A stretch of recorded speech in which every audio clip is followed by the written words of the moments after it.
बिस्मिल्लाहिर्रहमानिर्रहीम। अस्सलामु अलैकुम दोस्तों, उम्मीद आप सब खैरआफियत से होंगे।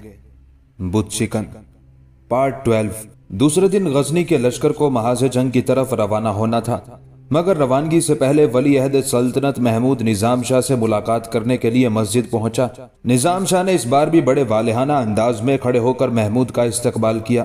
बाज अराकीन हुकूमत जो महमूद के हमरा थे, उन्होंने इस मंजर को बड़ी हैरत से देखा और ये बात साफ तौर पर महसूस कर ली कि निजाम शाह अमीर सबुख्तगीन के एहतराम में भी कभी खड़े नहीं होते, मगर महमूद को देखकर ना सिर्फ निजाम शाह के चेहरे का रंग बदल जाता है, बल्कि वो अपनी जगह पर इस्तादा भी हो जाते हैं। इस बार भी निजाम शाह ने यही किया था।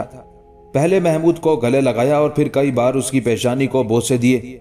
शेख, आपका ये गुलाम कुछ देर बाद अपनी जिंदगी के पहले मार्के में शिरकत करने के लिए एक तवील और दुश्वार सफर पर रवाना हो जाएगा। आप हम सब के हक में दुआ फरमाए कि अल्लाह अपने नाम लेवाओं की मुश्किलें आसान कर दे। महमूद का लहजा मुजाहिदाना था, मगर गर्दन झुकी हुई थी। गुलाम नहीं, मेरा बुत चिकन, निजाम शाह ने अपने मखसूस दिल नवाज तबस्सुम के साथ कहा। तुम एक सफर की बात करते हो, तुम्हारी तो सारी जिंदगी ही सफर में गुजरेगी और हर सफर तुम्हारे लिए नई राहत का पैगाम लेकर आएगा। तुम हर कदम पर अल्लाह की नुसरत को चमकते हुए सूरज की तरह देखोगे और ताइद गैबी की ये रोशनी तुम्हें शिकस्त व नाकामी के अंधेरों में गर्क नहीं होने देगी। ये कहकर निजाम शाह ने महमूद के सर पर कई बार हाथ फेरा। फिर वली अहद सल्तनत ने रुखसत की इजाजत चाही तो निजाम शाह ने फरमाया, हम खुद अपने बुत चिकन को महाज जंग की तरफ रवाना करेंगे। उसके बाद निजाम शाह मस्जिद से बाहर निकल आए और महमूद के साथ उसके घोड़े पर सवार होकर गजनी की सरहद तक पहुंचे। गजनी के तमाम उमरा और अक्सर बाशिंदे अपने मुजाहिदीन को रुखसत करने के लिए जमा हुए थे। सबुख्तगीन को वली अहद सल्तनत का इंतजार था। फिर जब महमूद का घोड़ा इस तरह नमूदार हुआ कि निजाम शाह भी उस पर सवार थे, तो सबुख्तगीन शदीद हैरत में डूब गया। निजाम शाह घोड़े से नीचे उतरे। महमूद भी एहतरामन जमीन पर आना चाहता था, मगर निजाम शाह ने बाआवाज़ बुलंद कहा, तुम घोड़े की पुश्त पर बैठे रहो कि एक मुजाहिद का यही मकाम है। तमाम लोग हैरत ज़दा थे। फिर देखने वालों ने एक और हैरतनाक मंजर देखा। निजाम शाह ने महमूद के घोड़े की लगाम पकड़ी और कुछ दूर तक आगे बढ़ते रहे। महमूद बहुत ज्यादा परेशान नजर आ रहा था और सबुख्तगीन फरते हैरत से दम बखुद होकर रह गया था। किसी में ताबे गोयाई न थी कि निजाम शाह के सामने जबान खोलता। तमाम शहसवार अपने अपने घोड़ों से नीचे उतर आए थे। बस एक महमूद था जो निजाम शाह के हुक्म के जेर असर घोड़े पर सवार था, मगर इस तरह कि वो बार बार पहलू बदल रहा था। कुछ दूर चलकर निजाम शाह रुक गए। फिर बाआवाज़े बुलंद दुआ फरमाई, ऐ बेपनाह रहम वाले, अपनी राह के इन नातवा मुसाफिरों को इस्तकामत बख्श देना कि तेरे करम के बगैर ये खसो खाशाक से भी ज्यादा हकीर हैं। फिर सबुख्तगीन से मुखातिब होकर कहा, अमीर, अल्लाह का नाम लो और आगे कदम बढ़ाओ। निजाम शाह उस वक्त तक मुजाहिदीन की कितारों को खड़े देखते रहे जब तक एक एक सिपाही नजरों से ओझल नहीं हो गया। अमीर सबुख्तगीन का लश्कर बर्क रफ्तारी के साथ आगे बढ़ रहा था।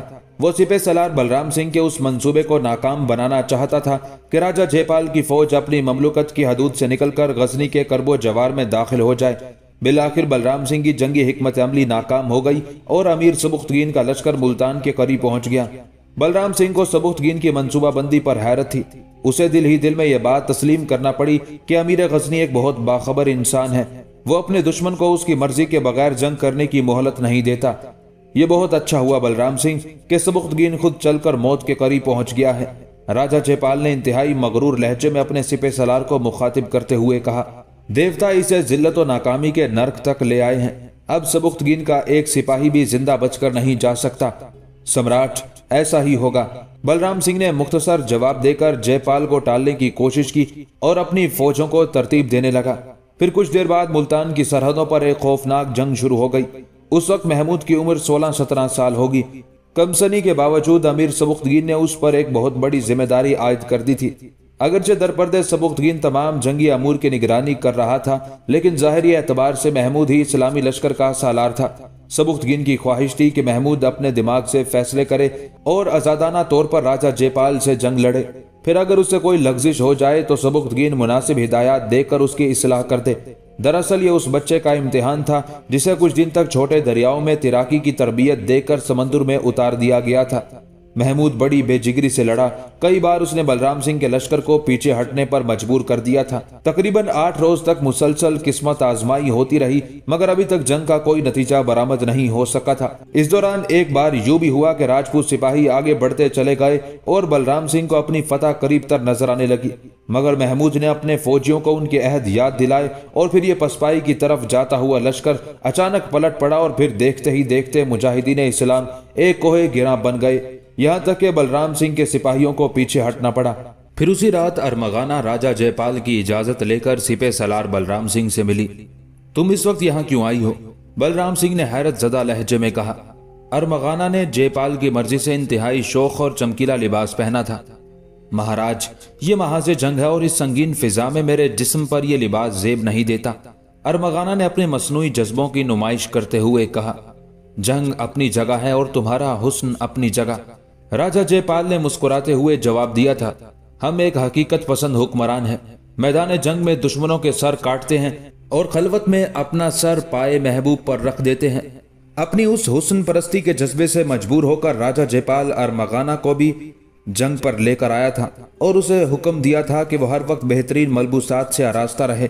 जब बलराम सिंह ने अरमगाना की आराइश के नए अंदाज देखे तो उसकी आंखें खेरा हो गई और उसने लड़खड़ाती हुई जबान में कहा, तुम्हें इस वक्त यहाँ नहीं आना चाहिए था। क्यों? अरमगाना ने खास अदाए दिल नवाजी के साथ कहा, जब मैं अपने दुश्मन के मुकाबिल होता हूं तो किसी औरत के वजूद को बर्दाश्त नहीं करता।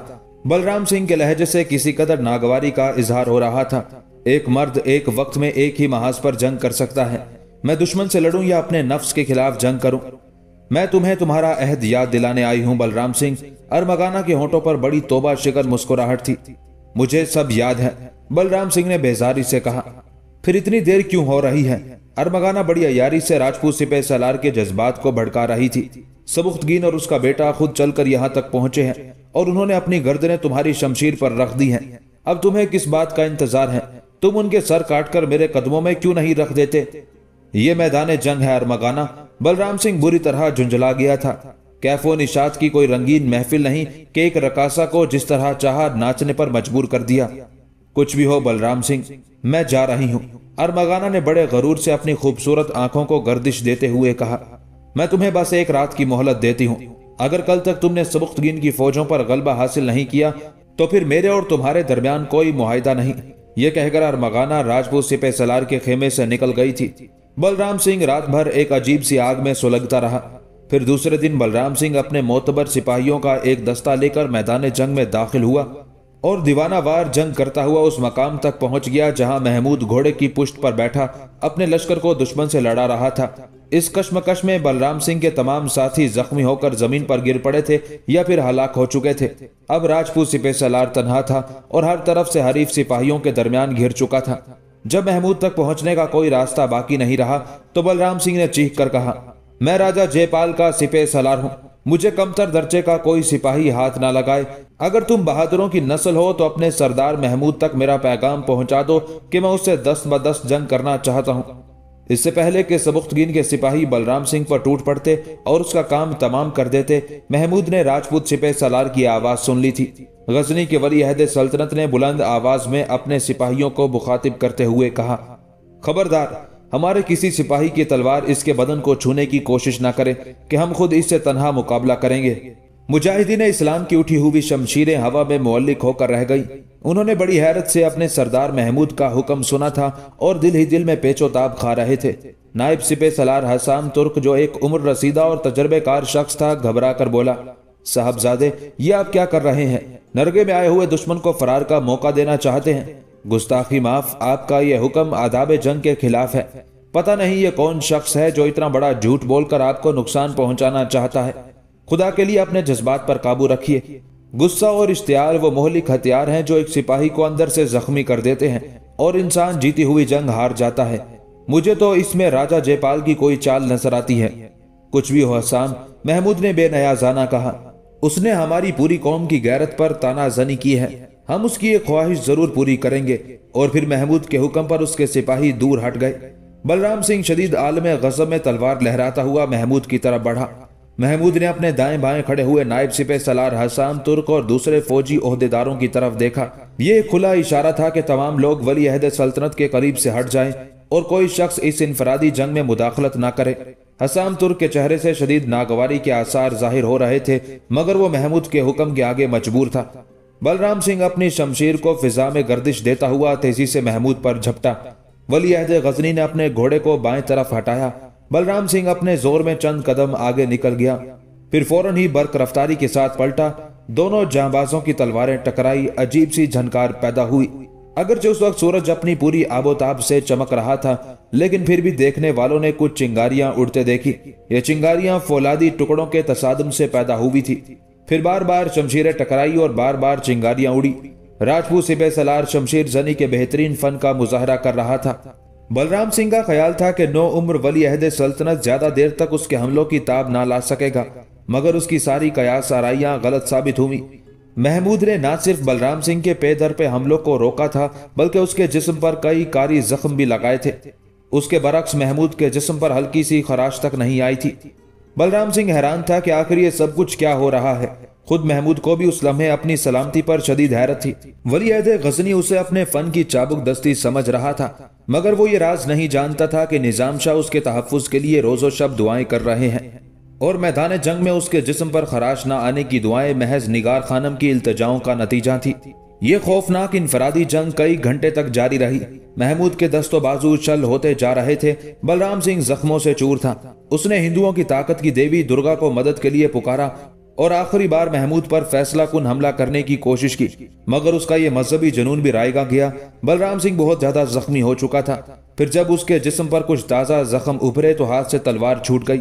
بلرام سنگھ دشمنوں کے درمیان بے یار و مددگار کھڑا تھا۔ صرف تلوار ہی اس کی ساتھی تھی جس نے ایک نازک ترین موڑ پر اس کا ساتھ چھوڑ دیا تھا۔ بلرام سنگھ نے گھبرا کر چاروں طرف دیکھا۔ وہ گھوڑے کی پشت پر سنبھلنے کی کوشش کر رہا تھا۔ دائیں بائیں اور آگے پیچھے محمود کے جان نثار سپاہی اپنی شمشیریں بے نیام کیے کھڑے تھے۔ بلرام سنگھ کے لیے اب کوئی راہ فرار باقی نہیں رہی تھی، اور وہ فرار ہونا بھی نہیں چاہتا تھا۔ تیرا شوق پورا ہو گیا بلرام سنگھ، محمود نے اسے مخاطب کرتے ہوئے کہا۔ ولی عہد غزنی کے لہجے میں جوانی کا جوش بھی تھا اور حاصل ہونے والی فتح کا شدید احساس بھی۔ ہم نے آداب جنگ کی خلاف ورزی کرتے ہوئے تجھے اس بات کا موقع دیا کہ تو اپنی خواہش کی تکمیل کر سکے، مگر قسمت نے تیرا ساتھ نہیں دیا۔ بلرام سنگھ زخموں کی کثرت کے سبب گھوڑے کی پشت پر بیٹھا جھوم رہا تھا اور صاف محسوس کر رہا تھا کہ جریان خون کے باعث اس کے جسم کی توانائی سلب ہوتی جا رہی تھی اور وہ زیادہ دیر تک اپنا توازن برقرار نہیں رکھ سکتا۔ اب تیرے لیے صرف ایک ہی راستہ کھلا ہوا ہے، ناکامی اور نامرادی کی حالت میں واپسی کا راستہ۔ محمود نے بلرام سنگھ کو دوبارہ مخاطب کیا۔ میرے سپاہی تیرے لیے راستہ کھلا چھوڑ دیں گے، یہاں تک کہ تو سلامتی کے ساتھ اپنے لشکر میں واپس چلا جائے گا۔ میرا دشمن خوب جانتا ہے کہ راجپوت اس قسم کی واپسی کو دنیا کی سب سے بڑی لعنت سمجھتے ہیں۔ شدید زخمی ہونے کے باوجود بلرام سنگھ کے لہجے میں وہی گرج اور آگ تھی۔ راجپوت سپہ سالار کو معلوم ہونا چاہیے کہ ہم مسلمانوں کے سوا دنیا کی کوئی دوسری قوم اپنے دشمن کو اتنی مہلت نہیں دیتی۔ ولی عہد غزنی نے انتہائی باوقار لہجے میں کہا۔ وہ وقت یاد کر جب تو میرے جان نثاروں کے ہجوم میں تنہا کھڑا تھا۔ میری ہلکی سی جنبش چشم تیرے قومی غرور کو اس طرح خاک میں ملا سکتی تھی کہ اب تک تیری سانسیں ختم ہو چکی ہوتی اور پھر تیرا مردہ جسم کسی گوشہ صحرا میں پڑا جنگلی جانوروں کا انتظار کر رہا ہوتا۔ میں نے تیرے مرتبے کا لحاظ رکھتے ہوئے آداب جنگ کی خلاف ورزی کی اور تجھے دست بدست لڑنے کا موقع فراہم کیا۔ اب یہ صورتحال ہے کہ تو میرے سامنے بے دست و پا کھڑا ہے اور میں تجھے سلامتی کے ساتھ لوٹ جانے کی پیشکش کر رہا ہوں۔ بلرام سنگھ، کیا اتنی مراد کسی دشمن کو دی جا سکتی ہے؟ تو خود بتا کہ میں اس کا فیصلہ تجھی پہ چھوڑتا ہوں۔ بلرام سنگھ ان سوالوں کا کیا جواب دیتا؟ وہ خاموشی سے محمود کی طرف دیکھتا رہا۔ اس کا چہرہ کسی پتھر کی چٹان کی طرح سخت اور بے جان نظر آ رہا تھا۔ اب تو مجھ سے اور کیا چاہتا ہے؟ بلرام سنگھ کو خاموش پا کر محمود نے بلند آواز میں کہا۔ جسم میں جو خون کے قطرے بچ گئے ہیں میں انہیں اسی جگہ بہا دینا چاہتا ہوں، راجپوت سپہ سالار نے اپنی تمام تر توانائیوں کو سمیٹتے ہوئے کہا۔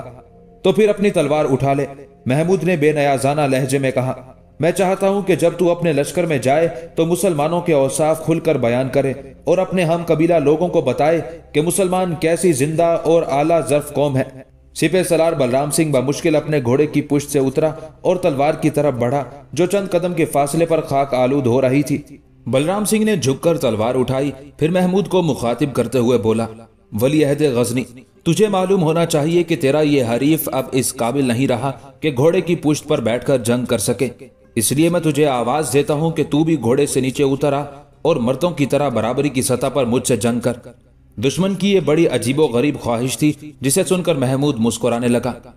نہیں صاحب، ہرگز نہیں، نائب سپہ سالار حسام ترک چیخ کر بولا۔ آپ نے دشمن کو جس قدر مراد دی ہے وہ سب کی سب خلاف عقل تھی۔ اب بلرام سنگھ کو کوئی رعایت نہیں دیجیے گا۔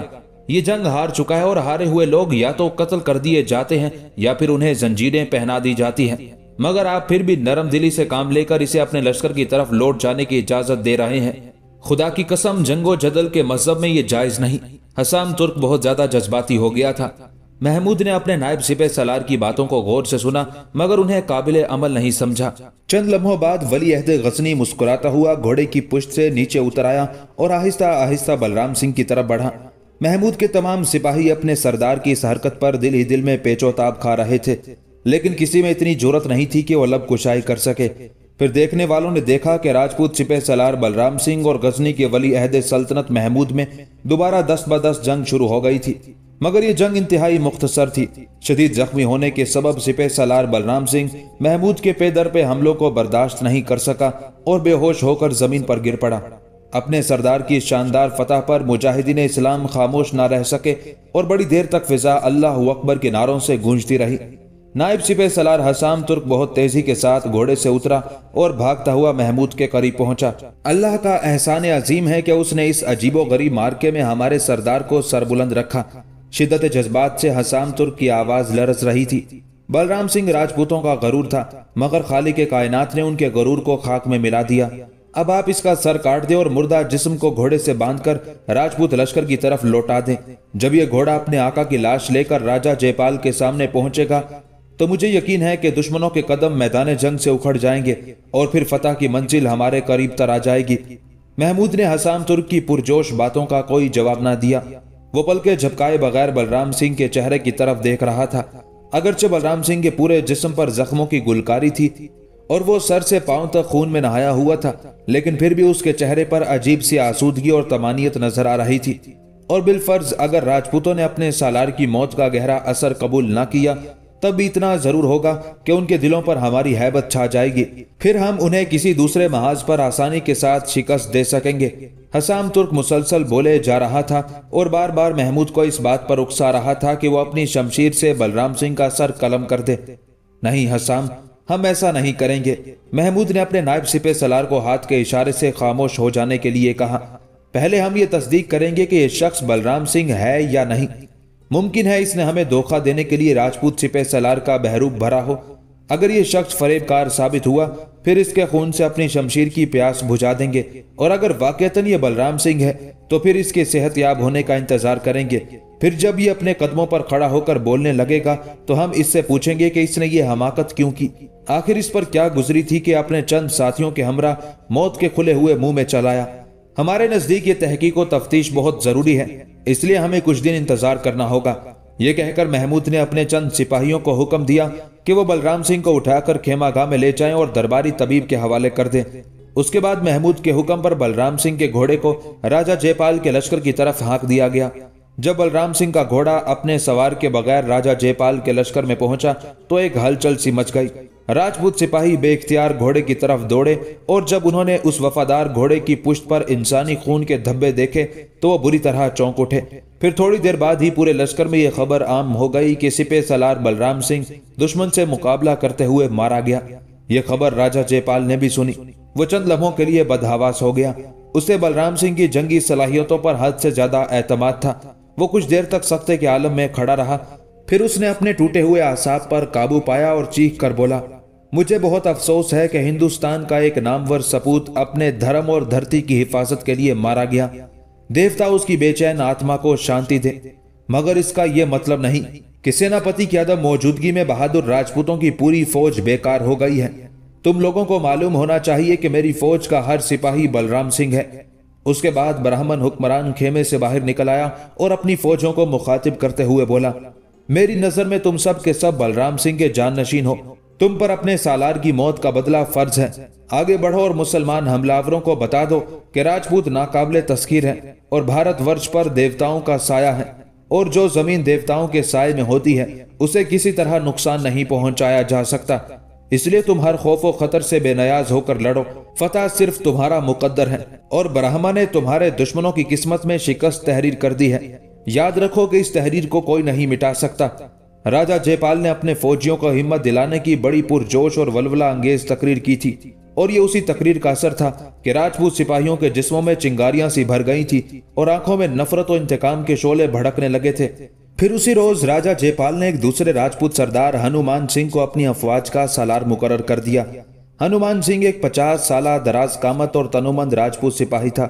وہ بلرام سنگھ کی طرح ذہین تو نہیں تھا مگر پھر بھی جنگ لڑنے کا ایک وسیع تجربہ رکھتا تھا۔ ہنومان سنگھ کی شخصیت کے دو پہلو بہت زیادہ نمایاں تھے، ایک یہ کہ وہ بہت زیادہ غصہ ور اور غضبناک انسان تھا، درست مزاجی اس کی فطرت ثانیہ تھی، وہ وحشیوں کی طرح جنگ کرتا تھا اور اپنے دشمنوں کو سخت اذیتیں دے کر اسے ایک خاص قسم کی لذت محسوس ہوتی تھی۔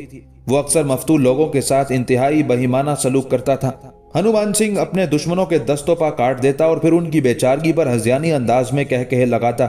مختصر یہ کہ وہ اپنی پوری قوم میں ایک نہایت شفاق اور جابر شخص مشہور تھا۔ دوسرے یہ کہ ہنومان سنگھ راجپوتوں اور برہمنوں کے علاوہ کسی تیسری ہندو قوم کو آدمیت کے زمرے میں شمار نہیں کرتا تھا۔ اس کا قول تھا کہ پرماتما نے ان لوگوں کو صرف اس لیے پیدا کیا ہے کہ بھیڑ بکریوں، گھوڑوں اور اونٹوں کی طرح راجپوتوں کی خدمت کے فرائض انجام دیتے رہیں اور پھر ایک دن خاک میں مل جائیں۔ سالاری کے عہدے پر فائز ہوتے ہی ہنومان سنگھ نے شعلہ بار لہجے میں اپنے سپاہیوں کے سامنے تقریر کرتے ہوئے کہا، تم لوگ خوب جانتے ہو کہ میں کون ہوں اور کیا چاہتا ہوں۔ مجھے امیر سبکتگین اور اس کے بیٹے محمود کے کٹے ہوئے سر درکار ہیں، یا پھر کم سے کم بارے ندامت سے جھکے ہوئے ان کے سر اور زنجیروں میں جکڑے ہوئے ان کے جسم۔ میں ان دونوں میں سے کسی ایک بات پر راضی ہو جاؤں گا، لیکن میرے مذہب میں کوئی تیسرا راستہ جائز نہیں ہے۔ اگر تم لوگ دھرتی ماں کے دشمنوں کو خاک و خون میں غرق نہیں کر سکتے تو پھر خود اپنے ہی لہو میں نہا کر اس دنیا سے چلے جاؤ۔ یہ کہہ کر ہنومان سنگھ چند لمحوں کے لیے خاموش ہو گیا اور اپنے سپاہیوں کے رد عمل کا انتظار کرنے لگا۔ پھر کچھ ہی دیر بعد ملتان کی فضائیں انسانی شور سے گونجنے لگی۔ سینکڑوں راجپوت سپاہی ہذیانی انداز میں چیخ چیخ کر کہہ رہے تھے، اے ہمارے سردار، جو تو چاہتا ہے ہم ویسا ہی کریں گے۔ اس دھرتی پر ہمارے دشمنوں کا وجود اسی وقت برقرار رہ سکتا ہے جب ہمارے سر ہمارے کاندھوں پر باقی نہ رہیں۔ اور یہ بھی سن لو کہ جب مہاراج جے پال نے مجھے تمہارا سردار مقرر کیا تو میں سب سے پہلے مندر پہنچ کر درگا کی خدمت میں حاضر ہوا۔ پھر میں نے طاقت کی دیوی کے قدموں میں سر رکھ کر تمہارے لیے دعا مانگی کہ اے ماتا، ہمیں اپنی لازوال اور بے پناہ شکتیوں کے سائے میں رکھ اور ہم راجپوتوں کو دشمنوں پر ایسا غلبہ دے کہ ہندوستان کی پوری تاریخ میں اس کی کوئی دوسری مثال نہ مل سکے۔ پھر میں نے ماتا سے یہ عہد کیا کہ میں اپنے بھائی بلرام سنگھ کی موت کا بدلہ لوں گا اور 10,000 مسلمان سپاہیوں کے سروں کی بھیٹ درگا کے چرنوں میں چڑھاؤں گا۔ اگر یہ تعداد اس جنگ میں پوری نہ ہو سکی تو اس وقت تک اپنی جدوجہد جاری رکھوں گا جب تک میری قسم پوری نہیں ہو جاتی۔ مجھ پر ہر حال میں 10,000 مسلمانوں کا قتل واجب ہو گیا ہے۔ کیا تم درگا ماتا کے سامنے کھائی جانے والی اس قسم کو پورا کرنے میں مجھ سے تعاون کرو گے؟ ہنومان نے انتہائی تند و تیز لہجے میں اپنے سپاہیوں سے سوال کیا۔ یقیناً اے ہمارے سردار، بیک وقت سینکڑوں آوازیں سنائی دی۔ تو اس سفر میں تنہا نہیں ہے، ہم اپنی جانوں کے ساتھ تیرے قدم با قدم چل رہے ہیں، جہاں تو اشارہ کرے گا ہم بھی اپنے سروں کی بھیٹ چڑھا دیں گے۔ تیرا عہد تنہا عہد نہیں ہے اور ہم بھی اس عہد میں برابر کے شریک ہیں۔ آج سے مسلمان حملاوروں کا قتل ہمارا مذہبی فریضہ بن گیا ہے۔ ہنومان سنگھ کی پرجوش اور جذباتی تقریر نے راجپوت سپاہیوں کے جسموں میں آگ سی لگا دی تھی اور وہ عقل و ہوش سے بیگانہ ہو کر وحشیوں کی طرح چیخ رہے تھے۔ اور یہ بھی سن لو کہ اگر میں ماتا سے کیا ہوا عہد پورا نہ کر سکا تو پھر اپنا ہی سر اس کی بھیٹ چڑھا دوں گا۔ ہنومان سنگھ کا مذہبی جنون اپنی انتہا کو پہنچ گیا تھا۔ مذہبی تعصب کی بنیاد پر کی جانے والی تقریروں نے راجپوت سپاہیوں کے دلوں میں نفرت کے نئے طوفان اٹھا دیے تھے اور وہ اپنے انجام سے بے خبر ہو کر جنگ کر رہے تھے۔ چھوٹی چھوٹی ٹولیاں دیوانہ وار آگے بڑھتی اور امیر سبکتگین کے سپاہیوں پر حملہ ہو جاتی، مگر ابھی تک اس جنگ کا کوئی نتیجہ برآمد نہیں ہوا تھا۔ کبھی غزنی کے لشکر کو یہ محسوس ہوتا کہ وہ راجہ جے پال کی فوج پر غالب آ گیا ہے اور کبھی برہمن حکمران کو یہ احساس ہوتا کہ وہ فتح کے قریب تر پہنچ گیا ہے۔ لیکن جب دونوں حریفوں کی نظروں کے سامنے سے خوش گمانیوں کا غبار چھٹتا تو حقائق کا صاف چہرہ ابھر آتا، اور حقائق یہ تھے کہ دونوں میں سے نہ کوئی غالب تھا، نہ مغلوب، اور نہ کوئی فاتح تھا، نہ مفتو۔ پھر بھی راجہ جے پال کے مقابلے میں امیر سبکتگین کی طرف کسی قدر جانی نقصان کم ہوا تھا۔ ہنومان سنگھ کا خیال تھا کہ وہ 3-4 روز میں اسلامی لشکر کو شکست فاش سے ہمکنار کر دے گا मगर 8 दिन गुजर जाने के बावजूद राजपूत सिपह सलार का ये ख्वाब शर्मिंदा ताबीर ना हो सका। हनुमान सिंह बार बार राजा जयपाल की खलवत में हाजिर होता और शदीद निदामत के साथ अपनी परेशानी का इजहार करता। बस कुछ दिन और इंतजार कर लो, राजा जयपाल अपने सिपह सलार को सब्र व ज़ब्त की तलकीन करते हुए कहता। देवताओं की मदद आने ही वाली है। विश्वास रखो कि दुश्मन अपने घरों को लौट कर नहीं जाएंगे। इसी मैदान में इनकी कब्रें बनेगी और फिर तुम हमेशा के लिए खौफ व दहशत से निजात हासिल कर लोगे। अपने हुक्मरान की हौसला अफजा बातें सुनकर हनुमान सिंह के चेहरे की सुर्खी लौट आती और उसकी वीरान आंखों में दोबारा नफरत और गजब के अंगारे दहकने लगते। तन्हाई की उस राजदाराना गुफ्तगू के दौरान राजा जयपाल अपने दरबारी नजूमी पंडित रघुनाथ को भी तलब कर लेता और हिंदुस्तान के सबसे बड़े ज्योतिषी से उस जंग के बारे में पूछता। गुरुदेव, क्या देवता हमसे नाराज हैं? नहीं सम्राट, आप तो देवताओं के प्यारे हैं। बूढ़ा पंडित रघुनाथ हिलते हुए सर के साथ जवाब देता। शदीद ज़ईफी और नातवानी के सबब बात करते वक्त उसकी जबान भी लड़खड़ाने लगती थी। अगर देवता हम पर मेहरबान है तो फिर हमें दुश्मन पर गलबा हासिल करने में इतनी देर क्यों हो रही है? ब्राह्मण हुक्मरान बेकरार होकर अपने दरबारी ज्योतिषी से सवाल करता। सम्राट, एक ब्राह्मण होने के बायस आप खुद भी तो आलिम व फाजिल इंसान हैं और इस राज से बाखूबी वाकिफ हैं कि भगवान के यहाँ हर काम का एक वक्त मुकर्रर है।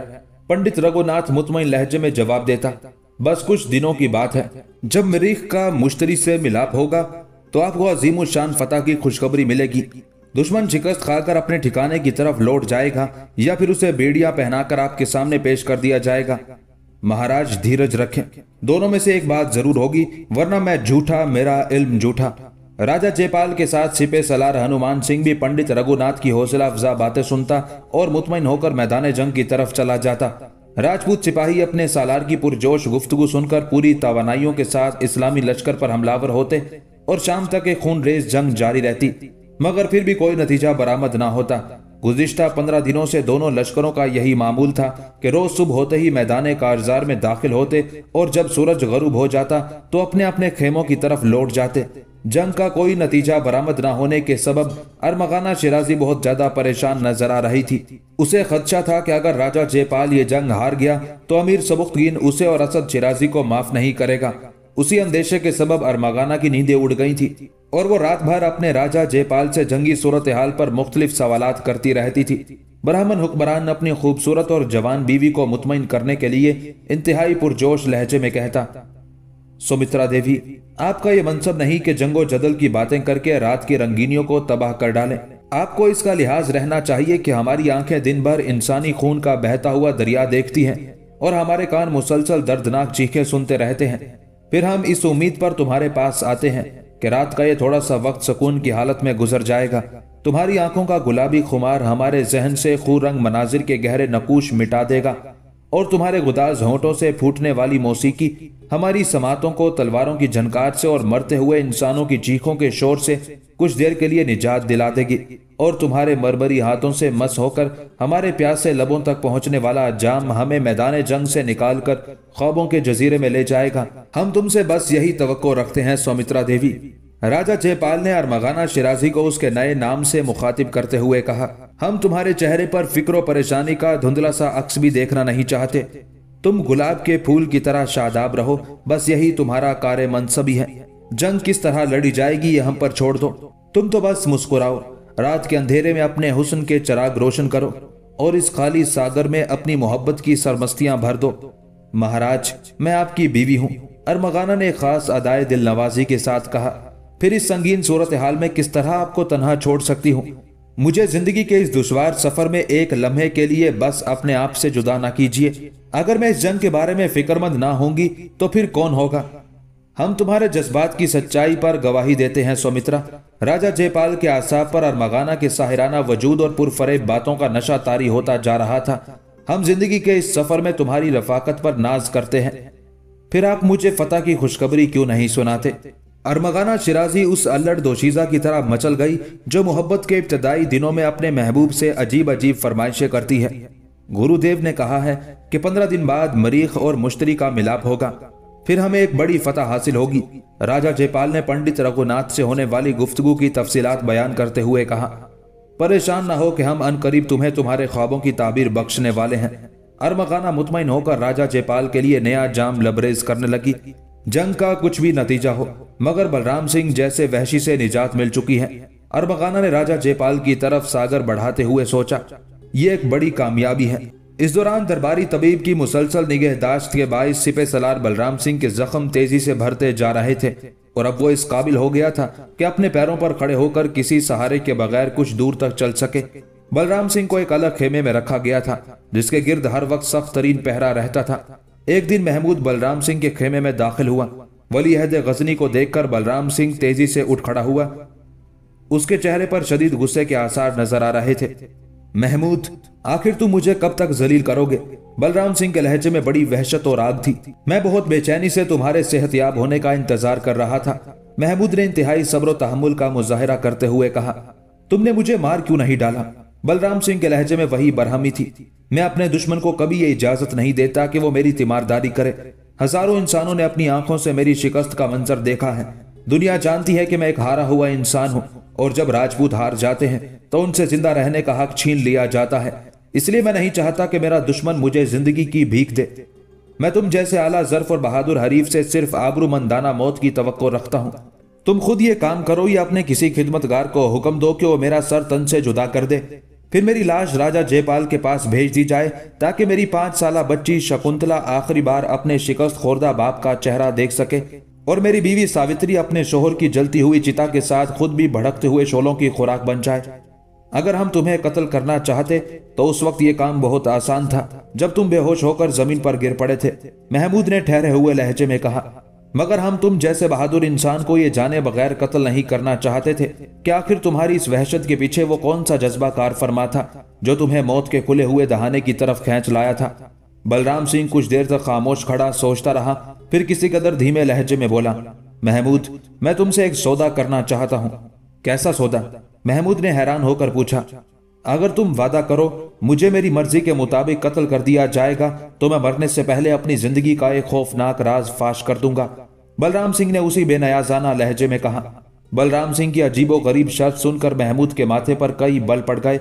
फिर उसने इंतहाई संजीदा लहजे में कहा, अगर तुम सच बोले और मुझे तुम्हारी बात पर एतबार आ गया तो मैं तुम्हारी ख्वाहिश जरूर पूरी कर दूंगा। महमूद, एक औरत ने मेरे चेहरे पर जिल्लत और शिकस्त की वो स्याही मली है कि जिसे गंगा और जमुना का पानी भी नहीं धो सकता। यह कहकर बलराम सिंह ने अरबगाना और असद शिराजी की आमद का पूरा वाकया तफसील से सुना दिया। बस यही एक औरत है जिसने मुझे मेरी जिंदगी के सबसे बड़े फितने में मुब्तला कर दिया है। मैं सोच भी नहीं सकता था कि मुझ जैसा आहनी इंसान देखते देखते मट्टी का एक खिलौना बन जाएगा। अंदरूनी कर्ब की शिद्दत से बलराम सिंह की तांबे जैसी रंगत नीलगू हो गई थी। वो बड़े शिकस्ता लहजे में बोल रहा था, एक राजपूत दिल के हाथों इतना मजबूर भी हो सकता है, यकीन नहीं आता। मैं अरबगाना की आमद से पहले धरती और धर्म के लिए लड़ने वाला एक जांबाज सिपाही था। लोग मेरी शुजाअत और हुब्बुल वतनी की मिसालें दिया करते थे, मगर अब एक औरत की वजह से मेरी जिंदगी दुनिया की बदतरीन लानत बनकर रह गई है। मैं अरबगाना को हासिल करना चाहता था, मगर उसने ये शर्त आयद कर दी थी कि मैं तुम दोनों बाप बेटे के सर काटकर उसके कदमों में डाल दूं। फिर कई दिन की मुसलसल नाकामियों के बाद एक रात वो मेरे खेमे में आई और उसने मुझ पर तानाजनी की। मैं अव्वल आखिर एक मर्द था, औरत की जबान से अदा होने वाले ताने को बर्दाश्त न कर सका और दूसरे रोज अपने अंजाम से बेपरवाह होकर मैंने तुम पर हमला कर दिया। मुझे अपना अंजाम मालूम था, मगर मैं चाहता था कि मरने से पहले तुम्हें हलाक कर डालूं। इस तरह मेरी मौत के बाद कोई शख्स मुझ पर इल्जाम तराशी नहीं कर सकता था कि बलराम सिंह एक औरत से शिकस्त खा गया। बस यही सोचकर अपने 200 जान निसार साथियों के हमरा मौत के मुंह में चलाया था। अब सर से वहशत और इंतकाम का सैलाब उतर चुका है तो सोचता हूँ कि मेरी जिद की खातिर कैसे कैसे राजपूत सूरमा मारे गए। अगर वो लोग मेरे वहशियाना हुक्म से आजाद होकर किसी दूसरे महाज पर लड़ते तो यकीनन शुजाअत और मर्दानगी की तारीख में एक नए बाब का इजाफा कर जाते। हाय, क्या लोग थे जो मुझ पागल के एक इशारे पर कुर्बान हो गए। ये कहते कहते बलराम सिंह की आंखों में हल्की सी नमी झलकने लगी। महमूद को राजपूत सिपह सलार की उस जज्बाती कैफियत पर बड़ी हैरत हुई। उसने पहली बार किसी मजबूत चट्टान में शिगाफ पड़ते हुए देखा था। महमूद, मैं तुम्हें अपनी जिंदगी का सबसे खौफनाक राज बता चुका, इसलिए अब तुम भी अपना अहद पूरा करो। चंद लम्हों के मुख्तसर से सकूत के बाद बलराम सिंह दोबारा वली अहद गजनी से मुखातिब हुआ। उसके लहजे में राजपूत कौम का वही रिवायती जोश था। कैसा वादा? महमूद ने जानबूझकर अनजान बनते हुए कहा। यही कि तुम मुझे कत्ल कर दोगे।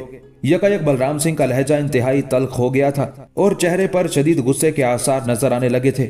महमूद, क्या तुम अपने वादे से इनहराफ कर रहे हो?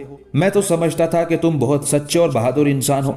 ये बात मेरे वहमो गुमान में भी ना थी कि तुम इस तरह अहद शिकनी करोगे। मुझे अपना वादा याद है, महमूद ने मुस्कुराते हुए कहा, मगर मैं तुम्हारे कत्ल से पहले एक और राज भी जानना चाहता हूं। कैसा राज? बलराम सिंह ने उसी आलम तैश में कहा। आखिर तुम किस लिए अपने आप को हलाकत में डालना चाहते हो? महमूद ने बलराम सिंह से पूछा। तुम्हारे सीने में जिंदगी से बेजारी और मौत की शदीद तरीन ख्वाहिश क्यों है? मैं अपने हिस्से की जिंदगी बसर कर चुका और अब मौत ही मेरी जिंदगी है, बलराम सिंह ने उसी गजबनाक लहजे में कहा। भीख में दी हुई जिंदगी लेकर मैं अपनी कौम के सामने जाना नहीं चाहता और गुलामी की जंजीरें पहनकर सांस लेना मेरा मिजाज नहीं। फिर तुम ही बताओ कि मौत के सिवा कौन सा रास्ता बाकी है? अगर तुम मेरी जिंदगी का खात्मा नहीं कर सकते तो फिर मुझे अपनी तलवार दे दो, मैं खुद अपनी शाहरग काटकर सांसों के इस खेल को खत्म कर दूंगा। मगर हम तुम जैसे बहादुर को खोना नहीं चाहते बलराम सिंह। महमूद ने इंतहाई जज्बाती अंदाज में आगे बढ़कर राजपूत सिपह सलार के कांधों पर अपने हाथ रख दिए। तुम अपने मुआशरे की जाहिलाना रस्मों के असीर हो, इसलिए शिकस्त खाकर खुदकुशी कर लेना चाहते हो।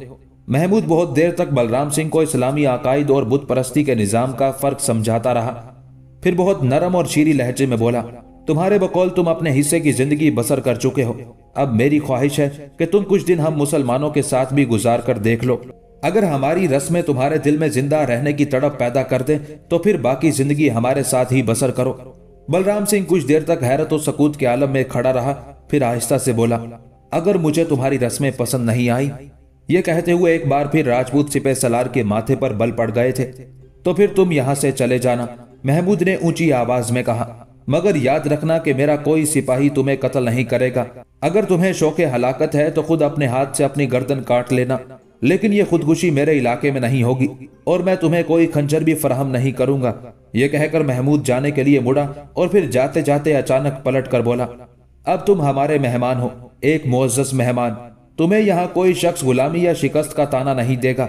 अगर तुम्हारी खातिर व मदारात में किसी से कोई कोताही हुई तो तुम अपनी आंखों से देखोगे मैं उस शख्स के साथ कैसा सलूक करूंगा। महमूद बलराम सिंह के खेमे से जा चुका था और राजपूत सिपह सलार बहुत देर तक किसी पत्थर के मुजस्मे की मानित साकित खड़ा रहा। फिर आहिस्ता आहिस्ता उसकी होंठों को जुम्बिश हुई। ये कैसे अजीब लोग हैं जो अपने दुश्मनों के साथ भी इस किस्म का सलूक करते हैं। फिर उसी रात महमूद ने निजाम शाह को ख्वाब में देखा। शेख अपने मखसूस तबस्सुम के साथ फरमा रहे थे, महमूद, कल हमारा एक दोस्त तुम्हारे पास आएगा, तुम उसकी बात बहुत गौर से सुनना। घबरा कर महमूद की आंख खुल गई। उसने चारों तरफ देखा। अभी रात का एक पहर बाकी था। महमूद अपने खेमे से निकलकर अमीर सबुख्तगीन के खेमे में दाखिल हुआ। उस वक्त वाली गजनी अपने रब के हजूर गिरियाउजारी कर रहा था। ऐ बेपनाह और लाजवाल कुव्वतों के मालिक, अपने इस हकीर और नातवा बंदे सबुख्तगीन को दुश्मनों पर गलबा अता कर। महमूद खेमे के गोशे में खड़ा अमीर की दुआओं के खत्म होने का इंतजार करता रहा। फिर जब सबुख्तगीन अपनी दुआओं से फारिग हुआ तो महमूद ने आगे बढ़कर बाप की खिदमत में सलाम पेश किया। फर्जंद, तुम इस वक्त यहाँ, खैर तो है? सबुख्तगीन ने चौंक कर बेटे से पूछा। जवाब में महमूद ने अपना ख्वाब बयान कर दिया। अभी कुछ देर पहले मैंने शेख को देखा है। तुमने शेख को किस आलम में देखा है फर्जंद? सबुख्तगीन ने घबरा कर पूछा। शेख बहुत खुश नजर आ रहे थे। ये कहते कहते महमूद के चेहरे पर एक अजीब सी चमक उभर आई थी। तो फिर इसमें परेशान होने की क्या बात है? अमीर सबुख्तगीन भी मुस्कुराने लगा था। सुबह का इंतजार करो, यकीनन तुम पर कोई अहम राज फाश होने वाला है। हालत ख्वाब में शेख का तशरीफ लाना बेसबब नहीं है। इत्मीनान रखो कि अल्लाह के हर काम में उसके बंदों के लिए फलाह व बेहतरी का कोई ना कोई पहलू जरूर पोशीदा होता है। महमूद मुतमईन होकर जाने लगा तो सबुख्तगीन ने पुकार कर कहा, मेरे करीब आओ फर्जंद। महमूद बाप का हुक्म सुनकर पलटा और आहिस्ता आहिस्ता चलता हुआ अमीर सबुख्तगीन के करीब पहुंचकर घुटनों के बल झुक गया। शफीक व मेहरबान बाप ने बेकरार होकर बेटे के सर पर हाथ रख दिया। महमूद, मैं तुमसे बहुत खुश हूँ। शिद्दत जज्बात के सबब सबुख्तगीन की आवाज में हल्का सा इर्तियाश पैदा हो गया था। तुमने बलराम सिंह जैसे तजर्बेकार और जंगजू इंसान को दोनों महाजों पर शिकस्ते फाश दी है। मैं आइंदा भी तुमसे ऐसी ही फतुहात की तवक्को रखता हूँ, मगर कभी कभी तुम्हारी जज्बातियत से बहुत डर लगता है। अल्लाह तुम्हें अपनी अमान में रखे और दुश्मनों की नजर बद से बचाए कि तुम ही मेरा सुरमाया हो और तुम ही मेरी जिंदगी का सबसे खूबसूरत ख्वाब हो। महमूद ने अकीदत व एहतराम का मुजाहरा करते हुए बाप के हाथों को बोसा दिया और फिर उल्टे कदमों खेमे से निकल कर चला गया।